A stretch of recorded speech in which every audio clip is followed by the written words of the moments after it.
ยกให้ผู้เฒ่ายกมันหน่อย โอ้ยได้อยู่ เนาะคุกใจเด้เนาะพ่อเนาะ โดยไป ได้เอาซะเอานั่งอย่าเผาไปซะ โอ้ย เงิน ได้รับไปเรื่อย โดย300 บาทค่าน้ำมันเนาะ น้ำมัน โดย เก็บไปนี่บางแง่บดเนื้อบดโตบ่เห็นนี่ เอาไว้อยู่เทิงหรืออยู่ลุ่มนี่ เอาไว้อยู่เถอะ คือบ่ไว้อยู่ห้องเก็บเครื่อง ไว้อยู่นี่กันน้ำเป็นฝนตก บ่ได้มีในห้องขึ้นบ่ มี บ่มีเนาะ เลยเอาไว้อยู่เถอะ เอาขึ้นไว้อยู่เทิงเนาะ เลย เอาเนาะ เลย มีแต่ว่าทางบ่ไล่กะ เลย ในน้ำต่างหน้าที่เป็น เลย สะพานบุญให้ทั้งอ้ายใหญ่ใจดีอยู่ทางฝั่งไทยเนาะ เลย ก็ต้องขอบบุญขอบคุณ เลย ทางอ้ายได้เด้อเนาะที่ไว้วางใจได้บ่บ่เป็นหยังดอก30กิโลนึงเบาๆจิบโอ้แบกยางให้นัก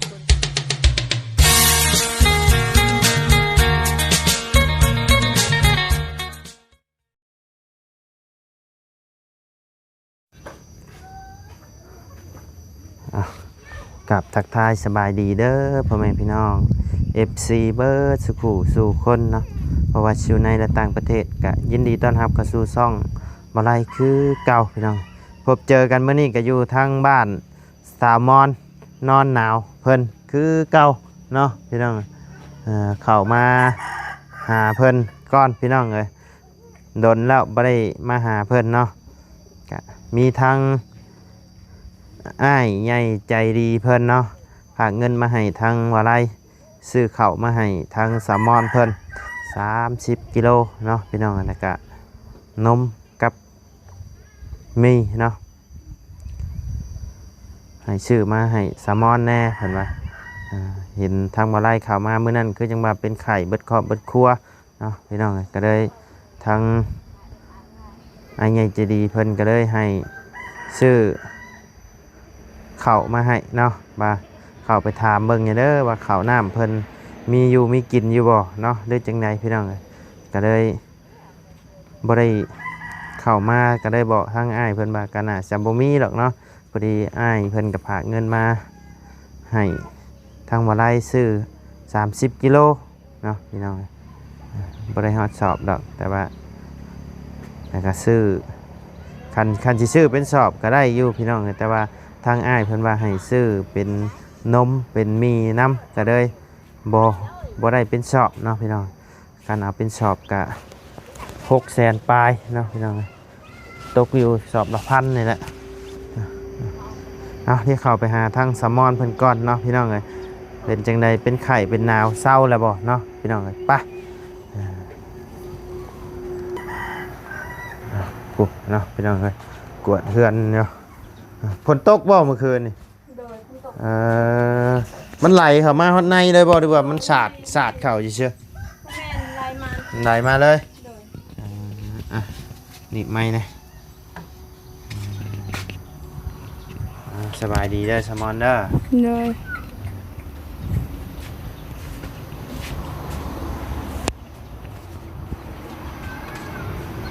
เลยสบายดี โดย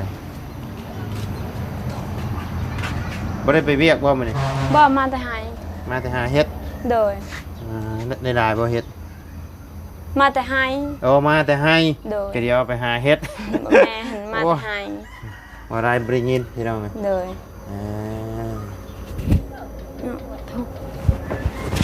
เป็นจังไดเป็นไข่นะเช้าแล้วบ่ฮะ เช้าแล้ว เช้าแล้ว โดย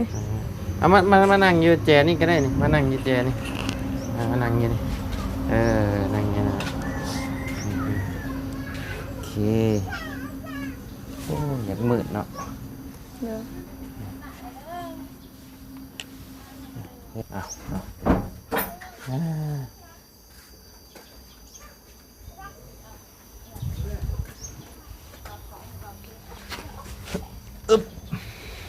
มาแต่ให้บ่ โดย คือเปียก เปียกนำ เปียกน้ โดย ำ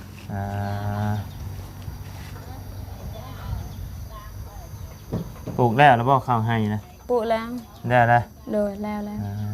ยังแต่เสียหญ้านี่ ยังไปเสียหญ้า โดย ใช่ใช่แม่เจ้าเด้ แม่หาไปหาเฮ็ด ไปหาเฮ็ด โดย ไข้แน่แล้วบ่เป็นไข้เป็นหยัง คล้ายๆแน่ เพิ่นเช้าแล้วบ่ โดยเศร้า เศร้าแล้วเนาะ โดย โอ้โดยดีใจนํพี่น้อง โดย เพิ่นก็แล้วเพิ่นก็เศร้าแล้วเนาะ โดย มามื้อนั้นเป็นไข้เบิดครอบ โดย เบิดครัว หมดเฮือนเลย เป็นอะไรข้าวน้ำยังมีพอมีอยู่มีกินอยู่บ่ บ่ยังเปาหนึ่ง ยังเป่านึง โดย เป่าชอบข้าวสารหรือว่าข้าวเปลือก ข้าวเปลือก ข้าวเปลือก โดย อ๋อซื้อเอาบ่ข้าวเปลือกหรือว่าแบบ ซื้ ว่า อแหละ อ๋อแบบว่าจะมาแบบว่าครับไปเฮ็ดเบียกช่วยเพิ่นเอาข้าวให้บ่แม่นบ่ซื้อเอาเนาะ โดยซื้อไปรับจ้างเขาจะหาซื้อ รับจ้างแล้วก็ซื้อ โดย แล้วก็เอามาตำเอาบัดนี้ โดยตั้มบ่มีห้องสีก็ตั้มแหละ อืม ตั้มในเฮือนลาวนี่แหละ อ๋อเลยอยู่บ้านแก้งจองนี่คือบ่ได้ไปอยู่แล้วบัดนี้เนาะ บ่ เพื่อนดังนี่ไผสิอยู่นี่นะ บ่มีคนอยู่เฮาเอ็นเอาไว้พื้นไป อ๋อ หัวไก่นี่แหละ ไว้พื้นไว้ไกล โดย ไกลขึ้นนอนอยู่เทิงพุ โดยนอนอยู่เทิงและไก่ โว้วคักกะลีนี่ โดย แล้วไกลขึ้นเทือนอยู่นอนอยู่เทิงผู้ ส บัด บาย นี้ ไว้พื้นนี่แหละยะ สบายไว้พื้นเนาะ เอ็ดแบบนี้ อ่าห้องน้ำนี่เจ้าก็ใส่บ่เจ้า ใส่คือกันแล้วเอาน้ำนี้ ยันมาคือจังว่าลุงเฮิมสิเข้ากินนี่คือว่าจังว่าบ่มีน้ำ เฮาข้าวเบียกทำอะไรตักน้ำนี่ อ่า เอาไปให้แต่เช้านี่แหละ แต่ว่าสกใส่อยู่เนาะ โดยใส่ อ่า เฮาข้าวเบียกไปอยู่ให้ คิดว่ามีห้องน้ำมันยังเข้าป่าอยู่ ใส่ ใส่อยู่เนาะ โดย อ่า ใส่คือกัน คิดว่าดังนี่จะนอนกับลูกดังนั่นทั้งแม่ตู้เพิ่นนอนบ่แม่นเนาะ โดย เบิ่งนะเล่งออกอีกแล้วจักเป็นอะไรเบิ่งทั้งไอ้คลิปของบ่ตูนมื้อนั้นคือจังว่าอ้ายเจ้าเพิ่นทุบเพื่อนบ่ โดย อ๋อเพิ่นเป็นหยังอ่ะ เฮาบ่ได้ฮู้หยังเอ็นเฮาเป็นไข้นอนอยู่นี่ อืม แม่ก็นอนอยู่นี่เฮา อ่า เอ็นเฮาไม่ได้ลุกเลยเฮาเมื่อยเอ็ดไม่ได้เอ็ด อ่า เจอลาวจะกินข้าว แล้วอยากกินข้าว โดยเราเฮานอนนี่เรามาแต่เฮือนลาวก็เราทบเลยนี่แหละ อืม จะเฮาให้ อ่าเจ้า บ่ฮู้ ปกตินี่เจ้านึ่งข้าวให้เพิ่นกินบ่ใช่ บ่เรากินข้าวลาวบ่เอ็น อ่า เราบ่มีข้าวเป็น เราบ่มีข้าวแล้วอยากให้ โดยจิเลยให้มานี่ อ่า ตีแม่ตีเฮาบ่ได้ชกมันเรา ตีเจ้าเลย โดย ตีแม่อีก โดย โอ้ยเนาะแต่ตอนนี้เพิ่นอยู่ไสเดี๋ยวนี้ เราไปแล้ว ไปแล้ว โดย แบบ เจอเฮาโดย แบบบ่คนในบ้านเพิ่นบ่ได้จับบ่ เฮาโทรตำรวจบ่ได้เอาโทรตำรวจเราเอาก็ตีจนตายแบบนี้เฮาจับบ่ได้จะได้เงินเดี๋ยวเฮายอมก็บ่มีเงินนี่แหละ เราจะได้เงินเราเอาแบบนี้เลยเบาแต่เฮาเฮาโทรกลุ่มนี่แหละกลุ่มบ้านกิงจองนี่แหละ โชว์กลุ่มบ้านเก่งจองคัน โดย จับก็ต้องใช้เงิน โดยจะได้เงินแบบนี้เราบ่ เงิน โดยจะเฮาบ่มีเงิน นี่แหละพี่น้อง โดย ที่บ้านคันบ่มีเงินก็บ่จับให้ บ่ ตี จับ ตายถิ่มซื่อเนาะ โดยตีตายจับได้แบบนี้เราเอา อืม จะเฮาที่ขั้นเบาแต่เบาแบบนี้เฮาบ่ฮู้แต่ หน่อย บ่เว้า ตีชนหม่องครัวนี่บ่ บนห้องน้ำนั่นแหละ บนห้องน้ำเด้อ โดย หมุนเด้อ โดยโซซีนี่แหละ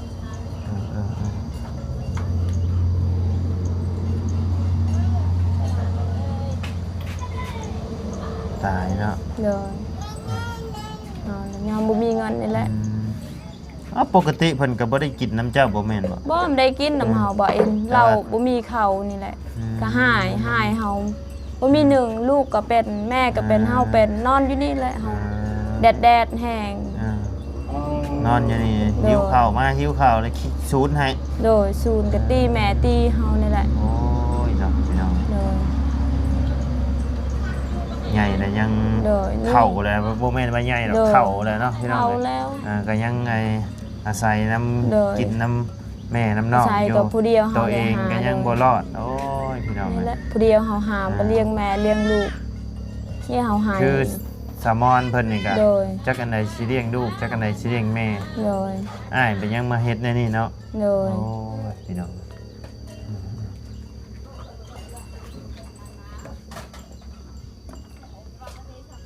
เฮาได้เฮือนได้ อืม ก็เฮาบุญแล้ว อืม บุญให้ได้เฮือนนะแต่เก่าเฮาเฮือนน้อยๆซำนี้ก็เฮาอุก อืม นี่ก็เฮาบุญแล้วได้เฮือนอยู่แล้ว บัด เพิ่น นี้ โดยฝนตกแล้วเฮา บัดนี้ฝนตกก็นอนเซย เดิ บั น ด นอนเฉยแต่เก่าเอ้ยเฮาย่านนี่ลิ โอ้ยบ่ย่านแล้วบัดนี้เนาะ โดยบ่ย่าน ย่านย่านแต่ทั้งอ้ายและบัดนี้ โด เนาะ ยย่านแต่ผู้เดียวนี่แหละ อืม ย่านแต่หากินแหละเฮาหากินไปรับจ้างเพิ่นมาเฮาซื้อข้าวซื้อน้ำกินนี่แหละแบบนี้แหละเห็นเพิ่นอยู่ก็เฮาได้ คัน แล้ว คันสมมุติว่าเพิ่นตีอีกแล้วมีคนสิมาจับมาหยังมาเอาจับเพิ่นไปบำบัดบางอย่างนี่เจ้าสิยอมให้จับบ่ จับแล้ว ให้จับไปเลยเนาะ เลยจับไปเลยสบายเลยเฮา มาจับตอนนี้ก็จับไปเลยเลย จับตัวนี้ก็จับแหละ อืม นี่เฮา คือมื้อนี้เพิ่นก็ยังมาแบบมาหายมาหยังอยู่บ่ บ่กินบ่ให้มื้อ บ่ให้ โดย อืม เห็นเราขาดนี่แหละขาดบ่มียากินนี่แหละเราให้แบบนี้แหละ อืมเมายา เลย พี่น้องโอ้ย้อนในนี่แหละพี่น้อง เลย แต่ละคนนี่เป็นน้ำตัวนี้บัดพี่ โด น้อง ยเป็นตัวนี้หมดแล้วเป็นแม่เฮาก็เฒ่าแล้วบูเว้าไปเลย อืม ตามตีซ้ำแม่เฮา ตีแม่อีก โดยตีแม่ก็จับนี่ก็แบบนี้ก็ตีตัวนี้อีกแม่เฮา2 บาทแล้วตีเฮาบาทหนึงตี ลูกนี่นะคุณเลยดิอันนี้พี่น้อง เลย บ่แม่นเบาๆเนาะ โดย เพิ่นเลี้ยงใหญ่มาบัด โดย เป็นในนี้ โดยแม่เฮา แทนที่ โดย เพิ่นเลี้ยงใหญ่มาได้สิเบิ่งสิแย่งเพิ่นบัด โดย แฮงยังมา บ่ได้เบิ่งเลย กอกมาลอกมาผ่าน เลย เพิ่นเนาะโอ้ยพี่น้อง แม่เฮาทุกข์อีหลี อืม นี่โตก็จนจ้อยเป็นใครก็จ้อย จอยเราก็ยังไปอยู่เลยพี่น้อง เกิดไปตายเลยแม่เฮา อืม ให้ตลอดเฮาละมาก็ให้ อืม อายก็ตีแทมนี่แหละ น้อย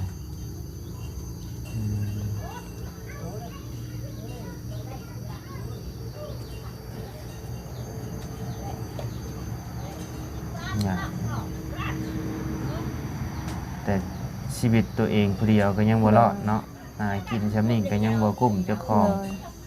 มาใส่น้ำน่องน้ำนง เลย น่องกะพอแต่ช้ำนี่แหละเนาะ เลย อืม เอาไปหากินเลี้ยงลูกนี่แหละที่เฮา เลี้ ละ ยงลูก เลยเลี้ยงแม่เลี้ยงลูกเอาไปรับจ้างซื้อข้าวซื้อน้ำกินซื้ออาหารลูกขนมลูกแบบนี้แหละ อืม พอแห้งแล้วผู้เดียวเฮาหา เงินสิเติมโทรศัพท์ก็ยังบ่มีเนาะ บ่มียิงเงินลูกกินขนมก็บ่มี อ่า หมด ๆน้อย หมดเป็นเขาซื้อยาเป็นไข้นี่แหละเป็นแม่เขาก็เฮาในซอยนี่ น้อย เกือบล้านแล้วแม่เขาซื้อชงสโลมก็300,000 น้อย ซื้อยากิน เอาดีแล้วเนาะที่เพิ่นหายเพิ่นเศร้าพี่น้อง เลย มาใครๆแน่ล่ะเฮาบุญแล้ว น้อย ถ้าแม่เฮามาตายเด้อผู้เดียวนั่นแหละอยู่ น้อย นี่เฮาดีใจแฮงแล้ว น้อยดีแล้ว เลย แต่ว่าเรากับลูกเลยพี่น้อง โดย บ่ได้อยู่เลยจิจ้อยหนึ่งเนาะ โดยจอย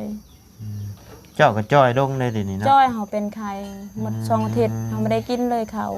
อาทิตย์นี้ก็เฮาเอ็ดเวียกให้กินข้าวนั่น อืม เราทำได้กินข้าวจะบ่มีคนเอ็ดเวียกนี่แหละ กินข้าวก็ยังใช่มื้อนี้ ไม่ได้กินหยัง ยังบ่ทันได้กินยัง เลย เออ มาแต่ให้นี่แหละอยู่ โดยมาแต่ให้เนาะ โดย ยัง มา บ่ แต่ ได้กินยัง โดยมาแต่ปุมาสลีเนี่ย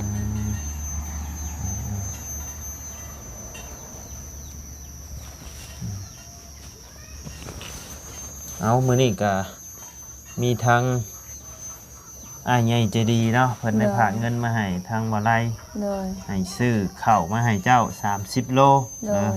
บ่ได้ฮอดกระสอบหรอก30โลพี่น้อง โดย แล้วก็ซื้อนม โดย นมแก๊สหนึ่งแล้ว โด ก็ ย มาม่าแก๊สหนึ่งพี่น้องนะทั้งบ่ได้คิดเงินพิษที่อ้ายเพิ่นท ามนะพี่น้องเลยว่าไรคิดแต่600 730โลนะ600-700 บาทเนาะพี่น้องแต่ว่ามาเพิ่นมาไล่เนี่ยมันกิโลละ15,000มันตกอยู่450,000พี่น้องเกือบ800เนาะเกือบ800 บาทพี่น้องก็เลยทางอ้ายเพิ่นว่าให้ซื้อมี2แก๊สแต่ว่าเงินมันบ่พอเนาะพี่น้องว่าไรก็ได้ซื้อมาแต่แก๊สเดียวพี่น้องแล้วก็นมเนาะก็บ่เป็นหยังว่าไรก็จัดแจงใส่ให้เนาะพี่น้องเอาอันไหนย่างเอาเนาะ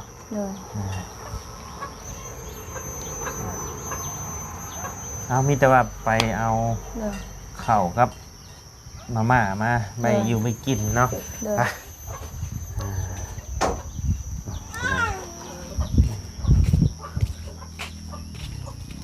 เปิดเป็นอยู่ป่ะเปิดลงมานั่นแหละนมนั่นแหละมาม่าอยู่ในถุงแล้วก็เข้าอันนี้อึ๊บไง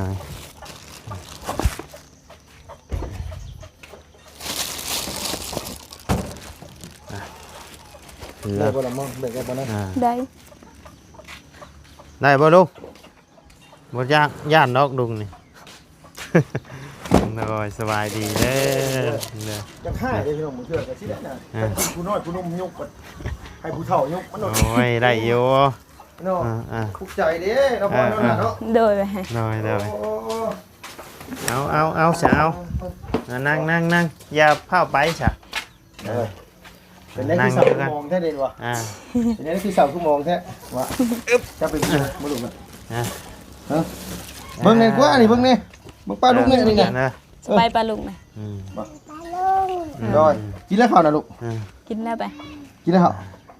ไปเฮ็ดไปนำให้น่ะแล้วนำให้น่ะพอดีได้ซะลุงอันสิเอาเงินไม่หยังค่าน้ำมันให้ลุงก่อนพี่น้องมีทางอ้ายเพิ่นฝากเงินมาให้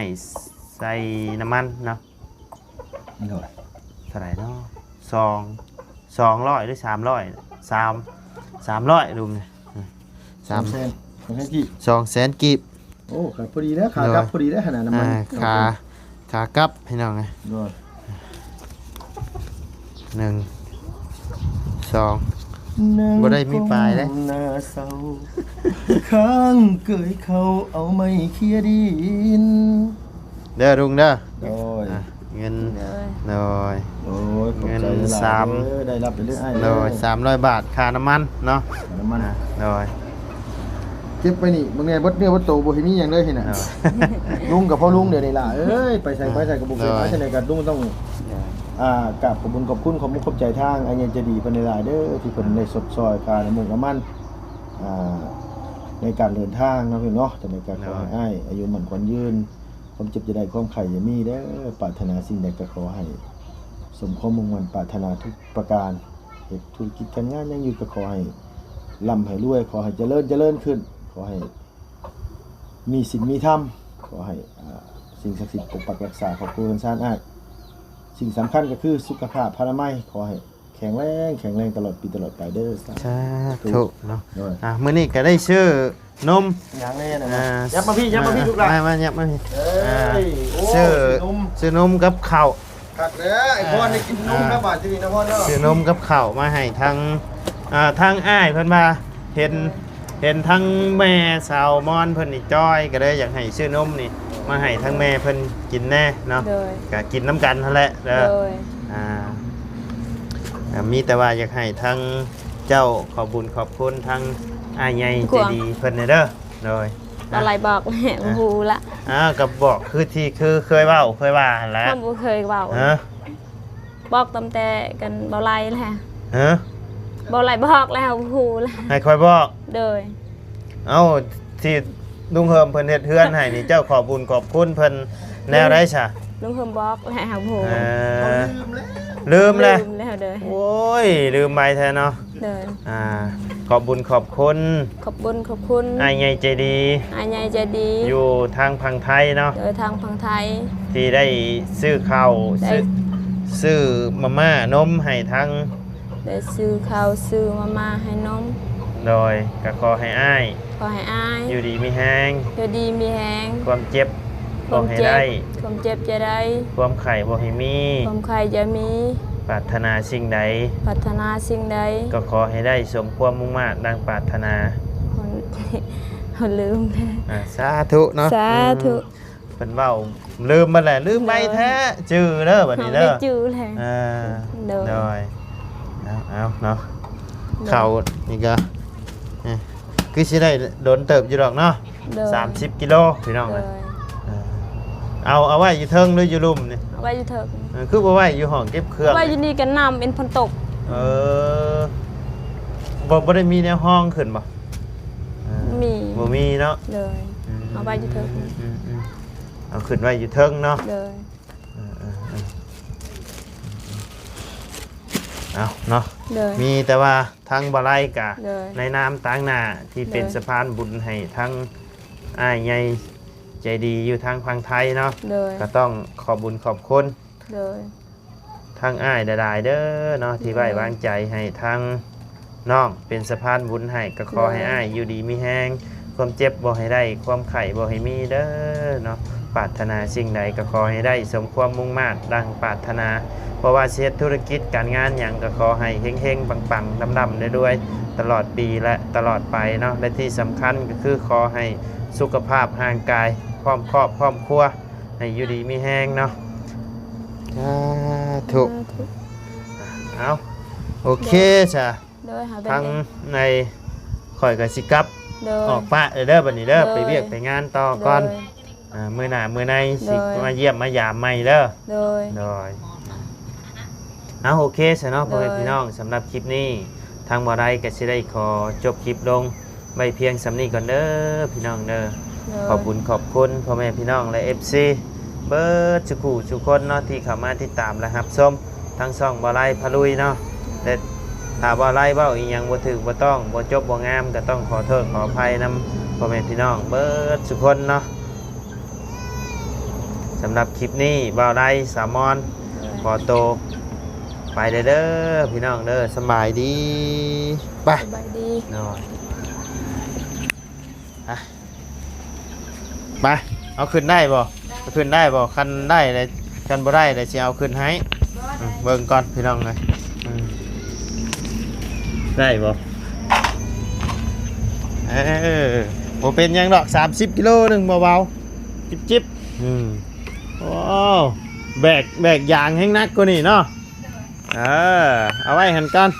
มาถือมานะมาหิวมา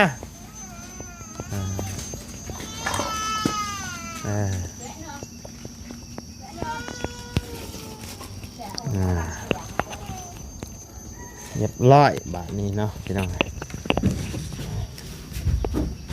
โอเคเนาะพี่น้องพบเจอกันในคลิปหน้าสำหรับคลิปนี้ก็ไปแล้วพี่น้องสบายดีเด้อเนาะ